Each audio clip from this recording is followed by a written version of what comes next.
This is one of those stories that has such an outrageous ending that it's genuinely hard to believe it's a true story. But trust me, it is.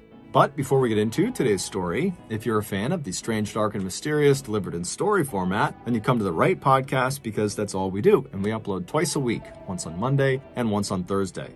So, if that's of interest to you, please offer to buy the 5-star review button a 20-piece chicken nugget from McDonald's, but only give them one half-used ranch dipping sauce to go with it. Also, please subscribe to the MrBallen podcast wherever you listen to podcasts so you don't miss any of our weekly uploads. Okay, let's get into today's story.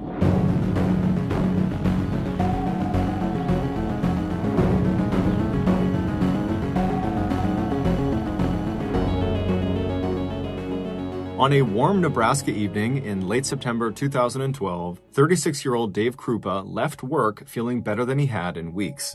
He was thinking about the woman he had met that afternoon in the auto body shop where he worked. Dave had been helping another customer when this woman arrived, but as soon as he saw her, he completely forgot about what he was doing and just stared. Her name was Carrie Farber. She was 5'7" tall, she was slender and tanned with light brown hair, and she had hazel eyes and a dazzling smile. Dave had suddenly felt like he was right back in high school, all thumbs as he handed change to the customer standing in front of her. Then, Carrie stepped to the counter, gave Dave a friendly nod, and told him her black Ford Explorer needed some minor but immediate maintenance work. As they arranged for Carrie to bring her car right then into the service area, Dave had felt an instant sense of ease and attraction between the two of them. The last 6 months had been difficult for Dave, and unexpected moments like this one were very welcome. Dave had moved to Omaha, Nebraska from his home state of Iowa 5 months earlier in April after he and his longtime girlfriend Amy had both agreed it was time to end their 10-year-long relationship. And once he had arrived in Nebraska, he'd been offered a manager job at this Hyatt Tire auto body shop. The oldest of 3 brothers born to deeply religious Southern Baptist parents, Dave had worked hard at being a good boyfriend and provider and a great dad. He and his ex-girlfriend Amy had parted on friendly terms and worked out a custody arrangement so Dave could see their 2 children a couple times a week. But even so, his small, barely furnished apartment not far from the auto body shop had felt depressing. And since Dave had been in this very serious relationship for the last decade, he had arrived in this new city without any idea how to re-enter the dating scene. He had signed up for a dating website called Plenty of Fish within a few weeks of his arrival in town, and over the summer he had in fact gone on maybe a dozen dates with several women he had met online. But seeing this woman, Carrie, in his auto shop was different. It was the first time in a long time Dave had met someone the old-fashioned way, through a chance in-person encounter rather than by surfing pictures and descriptions posted on the Plenty of Fish website. Now, as Dave walked away from the auto shop over to where his car was parked in the lot to head home for the night, he wished that he had just asked Carrie out on a date when he had a chance to earlier in the day. But at the same time, he thought to himself, it would have been unprofessional or maybe even inappropriate for him to be asking a customer out. And after all, maybe he had just imagined that the attraction he had felt was mutual. Dave climbed into his car, turned the key, and started up the engine. And as he pulled out of the lot, he thought to himself, maybe if Carrie was actually interested in him, she'd come back. 2 weeks after meeting Carrie, while Dave was scrolling through profiles on Plenty of Fish, he suddenly felt a rush of excitement. Right there on the screen in front of him was Carrie's picture. Her hair was a little bit different, but the eyes and the smile were the same. She was 37 years old, and she lived an hour away in her hometown of Macedonia, Iowa, and she worked at a computer programming company in Omaha, just a block from Dave's apartment. She was beautiful, and, most importantly, she was available. Dave remembered that sense of mutual attraction he believed they had felt in the auto body shop, and so he typed out a message. "Hey, I know you." He waited for a minute, then kept on scrolling through other profiles, but he wasn't really looking anymore. He was just hoping to hear the ping of an incoming reply. And he didn't have to wait long. "Hey," her text to him read, "I know you too." And over the next 2 weeks, Dave and Carrie would text each other almost every day. And then, about 1 month after Carrie's first visit to the Hyatt Tire auto body shop, she made a second visit, claiming that her windows were sticking. Standing next to each other in the parking lot, Dave did not even wait to write up the service order. He just immediately asked Carrie if she wanted to go out with him. Carrie said yes, and the next evening, Carrie and Dave were sitting across from each other at the Applebee's Bar and Grill at the Omaha Oakview Mall. And it was great. It was clear that both Carrie and Dave had been thinking about each other over the past month, and now that they were together, Dave found Carrie not only beautiful, but very smart and funny as well. For her part, Carrie found Dave, a former football player who had also served in the National Guard before getting his associate's degree in automotive engineering, attractive and engaging. Carrie liked that Dave was a down-to-earth blue-collar guy who worked with his hands. They were also both single parents who were very involved with their children. They both liked to read and talk about books, they both had busy jobs, and neither of them wanted to take life too seriously. A few hours later, Carrie and Dave walked into Dave's apartment, the air between them electric, but before they could even settle in together on the couch, they jumped when they heard the sound of someone knocking on the door. Annoyed, Dave got up from the couch and walked over to the door, and when he looked through the peephole, he wasn't all that surprised at who he saw standing on the other side. Her name was Liz Gollier. She was an attractive, energetic 37-year-old single mom who ran her own house cleaning business, and she was the first woman Dave had dated since he had arrived in Omaha. Liz and Dave had found each other physically attractive and had had some fun times together, but over the last couple of months, it was clear to both of them that their relationship was really just fizzling out. Earlier that night, while Dave was at Applebee's with Carrie, Liz had texted him asking if she could come by his apartment that evening and just pick up some of her belongings that she had left there. Dave had ignored her, and so wanting to get this over with, Liz had decided to swing by anyways. From Dave's perspective, Liz's timing could not have been worse, and he wished he had just responded to her earlier messages to tell her, hey, come by another day, but he didn't, so here they were in this awkward situation. Before opening the door, Dave turned and briefly explained the situation to Carrie, who was still on the couch, and Carrie appeared to handle the situation well, and she stood up like she was going to leave. Dave then proceeded to open the door and said hello to Liz, and Liz, who saw Carrie, instantly recognized the situation she had just interrupted, and so she turned red in the face and she apologized, and then she just kind of stood there in the doorway not doing anything. Carrie grabbed her bag and looked over at Dave and said, "Give me a call when you get this sorted out," and then she walked out of his apartment. Neither woman acknowledged the other. However, Liz thought she heard Carrie say, "bitch," under her breath as she passed her. Once Carrie was gone, Dave told Liz to come inside, get your things. Liz felt horrible and kept apologizing as she moved around the apartment getting what she needed, but Dave really wasn't listening to her. He just wanted her to leave so he could call Carrie and see if they could maybe still meet up that night. Dave had always been right up front with every woman he dated. He was only interested in casual sex and general companionship. He was not interested in getting married, ever. And in fact, this was the main reason why he was here in Omaha and not back in Council Bluffs, Iowa. His ex-girlfriend, Amy, had finally said to him that if he was not going to propose to her, he needed to leave. And so Dave left. After Liz finally had all of her things, she said a quick goodbye to Dave, and then she too hustled out the door. As soon as she was gone, Dave shut the door and then pulled out his cell phone and dialed Carrie's number. Carrie's 14-year-old son, Max, was staying overnight out of the house with Carrie's parents, so when Dave asked Carrie if it was still early enough for him to maybe come over, Carrie immediately said yes. Once Dave arrived, the two of them quickly became intimate, but before heading to the bedroom, it was Carrie, not Dave, who stepped back and said that he should know up front that she was not interested in a serious or exclusive relationship. Dave could not believe his luck. He felt like he had hit the jackpot. Over the next week, Carrie and Dave saw each other every chance they got. Carrie stopped in at Hyatt Tire, Carrie asked for Dave's help in finding her son a used car, Carrie took Dave thrift shopping and started to upgrade the furnishings in Dave's apartment, replacing his broken-down couch with a comfortable silver love seat. And then, when that week was at an end and Carrie got a big assignment at work, she eagerly accepted Dave's offer to live at his apartment for the following week so she could save 2 hours of commuting time each day. Carrie's son Max would stay with his grandparents. That week they lived together, Dave and Carrie quickly began using pet names for one another, and every morning while he was getting ready for work, Dave would find himself smiling as he listened to the sound of Carrie typing and clicking away on her laptop as she checked her email and Facebook account in the other room.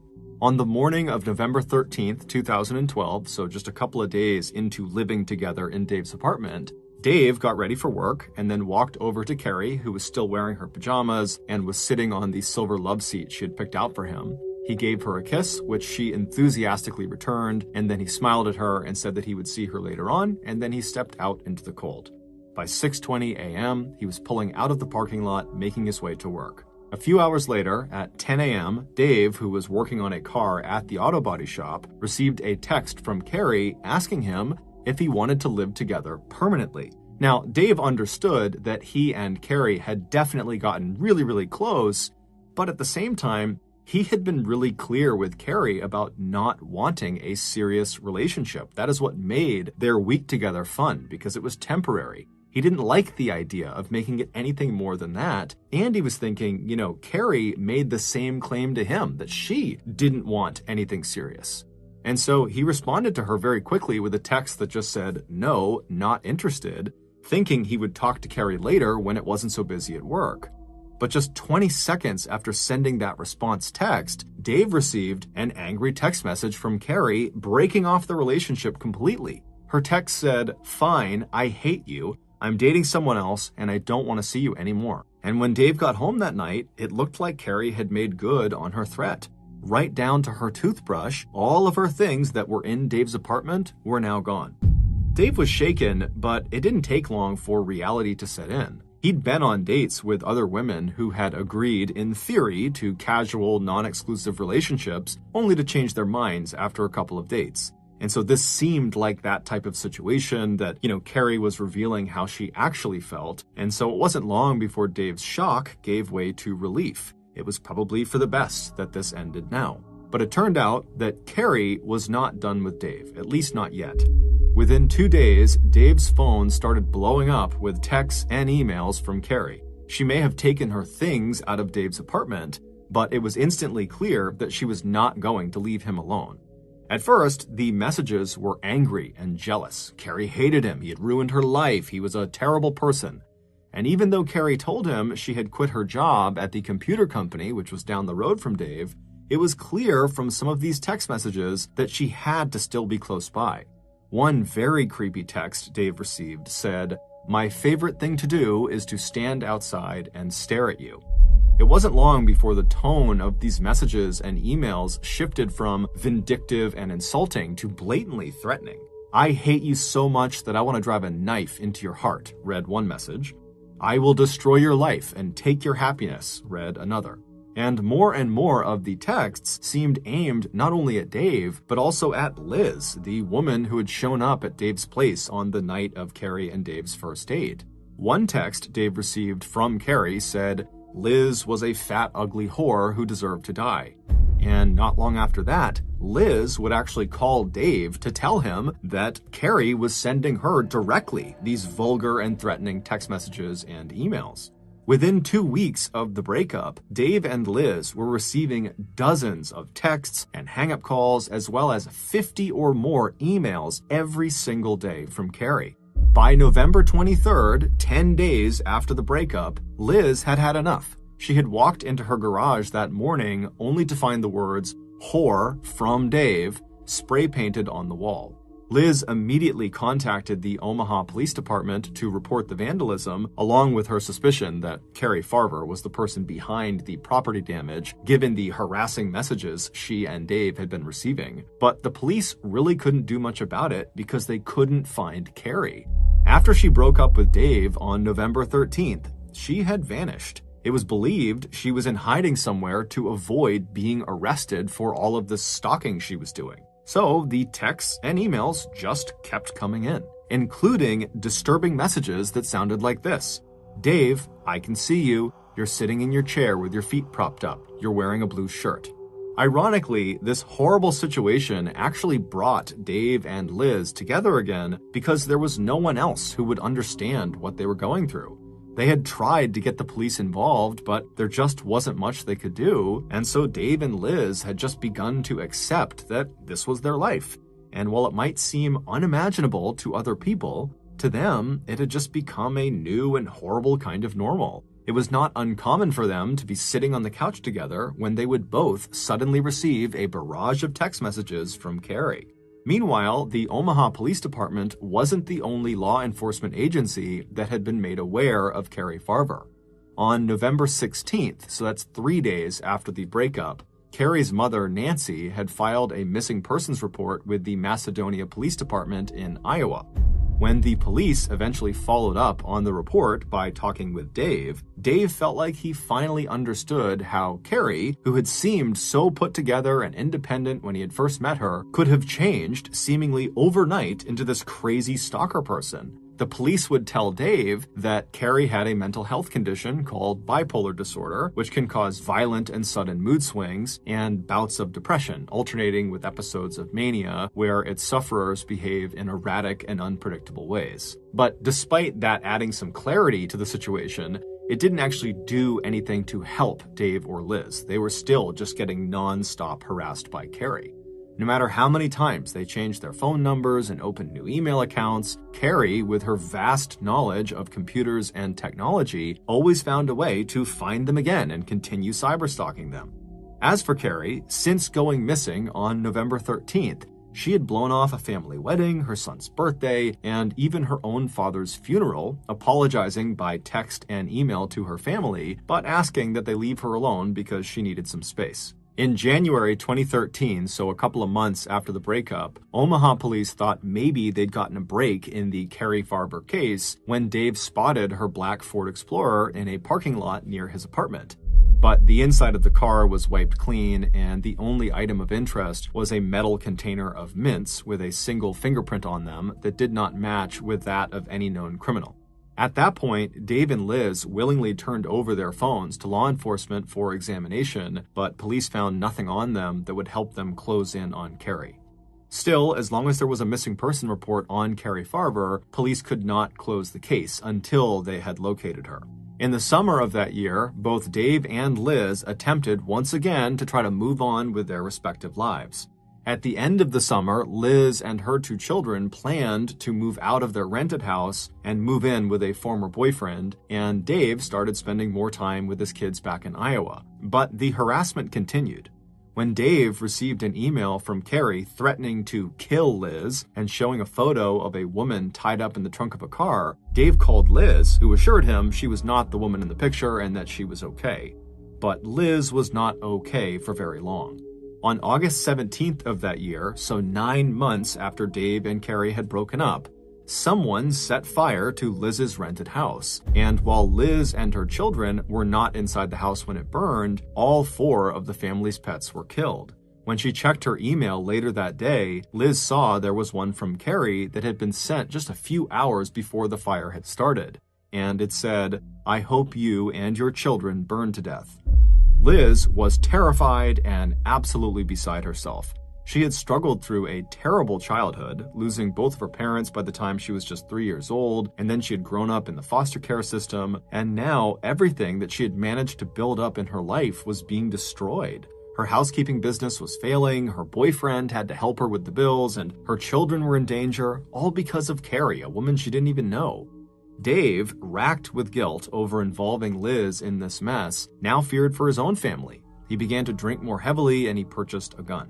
Even as the police continued their investigation, the intrusions into Dave's life didn't just continue, they intensified. The auto body shop where Dave worked was vandalized. In January of 2014, while Dave was in his apartment with a date, his door handle was shaken from the outside and then a brick was thrown through his window. Dave's ex-girlfriend, Amy Flora, the mother of his 2 children, had also received threatening messages from Carrie. It seemed like anyone involved in Dave's life was becoming a target. Then, in 2015, the Carrie Farber case blew wide open. Since losing her home and pets in the fire 2 years earlier, Liz had been doing a lot of thinking. Even as she continued to receive texts, emails from Carrie, Liz wondered if maybe there was someone else behind the attacks. It just didn't make sense to her that the police had not found Carrie, and that Carrie would still be going after Liz, who was not even in any kind of serious relationship with Dave. So on December 4th of that year, Liz got in her car and drove to the Pottawatomie County Sheriff's Office in Council Bluffs, Iowa, and there she told a new team of investigators who had already started to review all of the files in the Carrie Farber case that she wanted to file a restraining order, not against Carrie Farber, but against Amy Flora, Dave's ex-girlfriend and the mother of his kids. When asked why, she told investigators she now believed that the person who had been sending her and Dave these thousands of text messages and emails and who had turned their lives into living hells was not Carrie Farver, but Amy Flora. And Liz believed that Carrie was not on the run or in hiding, but rather Amy had likely made Carrie disappear and then taken over all of her email and phone accounts. Liz knew this was a very serious allegation, but to her it made a lot of sense. After Dave had left her, Amy had the strongest motivation to seek revenge and to punish him for abandoning her and their children. Intrigued, the investigators asked Liz if they could download the contents of her cell phone and review all of the messages to date that were on there, and Liz immediately agreed. After nearly 3 years of this absolute madness, she was finally feeling hopeful that the police might actually put an end to it. However, Liz's nightmare was about to get a whole lot worse. At 6:42 p.m. the very next day, on the evening of December 5th, police received a frantic 911 call from the Big Lake Park in Council Falls, Iowa. It was Liz. When the police and an ambulance arrived, Liz was lying in this huge pool of blood right next to her car, and she would tell investigators that she had been sitting at a bench a little ways away when someone had come up behind her and they had jabbed a gun into her back, but she didn't recognize it as a gun. She thought someone had poked her. And so she kind of stood up and turned around to see what they were doing, and then they fired their gun at her, narrowly missing her midsection. The bullet had gone into her thigh and then also narrowly missed her bone and major arteries, and this gunman had turned and just ran away. Liz would say it was too dark to get a good look at who the shooter was. However, she was reasonably certain it was a woman, and so she told investigators it had to be Amy Flora. Who else would shoot her? At 7 p.m. that night, police arrived on Amy's doorstep with guns drawn, and they took her into the station for questioning. And despite insisting that she had been home with her kids all evening, Amy failed the lie detector test. But since they could not break Amy's alibi, the police had to let her go. On December 7th, so 3 days after the shooting, the police requested the cell phones belonging to Dave Krupa and Amy Flora. And then about 2 weeks later, using that information they had pulled from those phones, amongst other evidence they had collected, the police finally felt like they had reached a conclusion. And so they called Liz into the station, who by now was still very badly hurt from the gunshot wound, but now she was able to walk around on crutches, and they asked her if she'd be willing to help them bring Amy Flora to justice. Like Liz had previously suggested when she went to file a restraining order against Amy, the police now believed that Carrie had in fact been murdered, and her identity then used to perpetrate a 3-year-long campaign of harassment and intimidation against Dave and Liz. But to make the charges stick, they needed incriminating evidence, and they wanted Liz to reach out to Amy via email or text to see if Amy would give up any information. After they promised a terrified Liz that she would have full protection from them, she agreed to help. And sure enough, after only a few email exchanges, Liz got Amy so angry and riled up that she started talking about what she had done, and Liz just forwarded these messages to the police. And in these forwarded messages, Amy admitted to shooting Liz, almost like she was trying to brag about it. And shockingly, Amy also admitted to having killed Carrie, saying that she had died inside of her own black Ford Explorer. And sure enough, a second examination of Carrie's black Ford Explorer would lead investigators to find blood under the seats that belonged to Carrie. Police also found a match for that unknown fingerprint on the metal container of mints that was inside of Carrie's car. With all of this new evidence, it was now crystal clear who had killed Carrie and then relentlessly persecuted Dave and Liz. And that person was not Amy Flora. It was Liz. 8 months later, on December 22nd, 2016, in a case that would make national headlines, police arrested 41-year-old Liz Gollier for first-degree murder in the death of Carrie Farver. Liz was also charged with second-degree arson in the deliberate destruction of her rented house where she lived and where all 4 of her children's pets were burned to death. When investigators had downloaded the contents of cell phones and memory cards belonging to Liz, Dave, and Amy, along with the data from Dave's devices that Liz had access to, all the awful emails and text messages in the last 3 years, more than 60,000 of them had IP addresses that could all be traced back to Liz. Most incriminating of all were pictures belonging to Liz that appeared to show Carrie's decomposing foot, identifiable because of the distinctive tattoo that was still visible across the bridge of the foot. It would turn out that Liz Gollier's obsession with Dave Krupa began almost immediately after their first date back in late spring of 2012. And by the time she passed Carrie Farver in Dave's apartment doorway during that awkward meeting, Liz knew any chance of a serious relationship with Dave was slipping out of reach.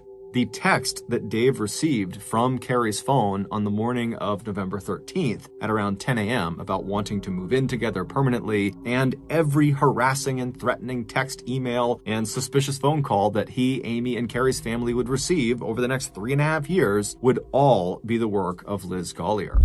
Using more than 30 different imposter email accounts, along with an app that allowed her to schedule the release of texts and emails so they arrived while she was actually with Dave, prosecutors estimated that Liz would eventually spend 40 to 50 hours every week impersonating Carrie Farver and using Carrie's own Facebook account to create the illusion that Carrie was in fact still alive.